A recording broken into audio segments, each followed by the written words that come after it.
সম্প্রতি সিজার নিয়ে বেশ আলোচনা হচ্ছে, দেখছেন নিশ্চয় অনলাইনে।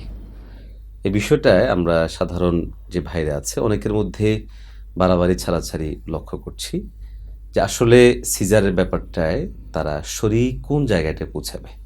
কারণ কিছু ভাইদের মন্তব্য মতামত এমন আসছে যারা সিজার করাটাকে একদম পাপের পর্যায়ে নিয়ে যাচ্ছে, আবার কিছু ভাই আছেন এমন যারা যে কোনো মুহূর্তে যে কোনো পরিবেশে সিজার করাটাকে তারা বৈধতা দেওয়ার চেষ্টা করছেন বা উৎসাহিত করছেন। তো আমরা এই বিষয়টা নিয়ে আজকে কথা বলবো ইনশাআল্লাহ। আমার মতে এই দুইটি চিন্তার কোনোটাই ঠিক না। ঠিক নয়। যারা একেবারে সিজারকে হারাম বলেন তাদেরটাও ঠিক না, আবার যারা সর্বাবস্থায় অপারেশন করার কথা বলেন তাদেরটাও ঠিক ঠিক না। হ্যাঁ, আমরা যেটা করি আমাদের জায়গা থেকে বা ফিক ফতোয়ার কিতাব দিতে আমরা সাধারণত নর্মাল ডেলিভারির কথা বলে উৎসাহ দেই। ইসলামী শরিয়ায় যদি আমরা মাসালার দিকে যাই, যদি কোনো বাচ্চা আপনার সব পরীক্ষা নিরীক্ষার পর যদি রিপোর্টে এটা হয় যে সে নর্মালি পৃথিবীতে আসবে, তাহলে বলে কয়ে 6-9 করে তাকে সিজারের দিকে নিয়ে যাওয়া হারাম, সিজার করাও হারাম। এবং কোনো ডাক্তার যদি এটা করে যে একটা বাচ্চা পৃথিবীতে নর্মালি আসবে, তার সব কিছু ঠিক আছে, কোনো সমস্যা নেই, কিন্তু এরপরেও যদি প্রতারণার আশ্রয় নিয়ে মিথ্যা কথা বলে, এদিক সেদিক কথা বলে সিজার করতে বাধ্য করে, তাহলে সে হারাম কাজ করেছে। এই সিজারের মাধ্যমে যে ইনকাম করবে এটাও হারাম, কারণ এটা প্রতারণার মাধ্যমে হয়েছে।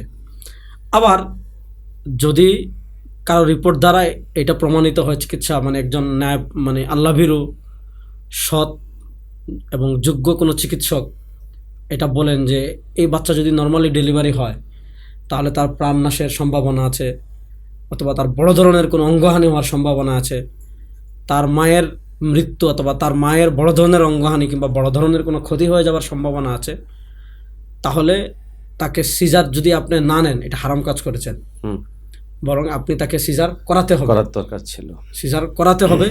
এক্ষেত্রে যদি এত কিছুর পর আপনি সিজার না করান, আর এক্ষেত্রে যদি সে বাচ্চাটা মারা যায় বা মায়ের অঙ্গহানি মারা গেল, তাহলে ইসলামী শরিয়া থাকলে অবশ্য আপনার শাস্তি হতো এবং আপনার উপর ক্ষতিপূরণ। অনেক সময় তো মায়েরা মৃত্যুবরণের ঘটনা কিন্তু ঘটে, অহরহ ঘটে।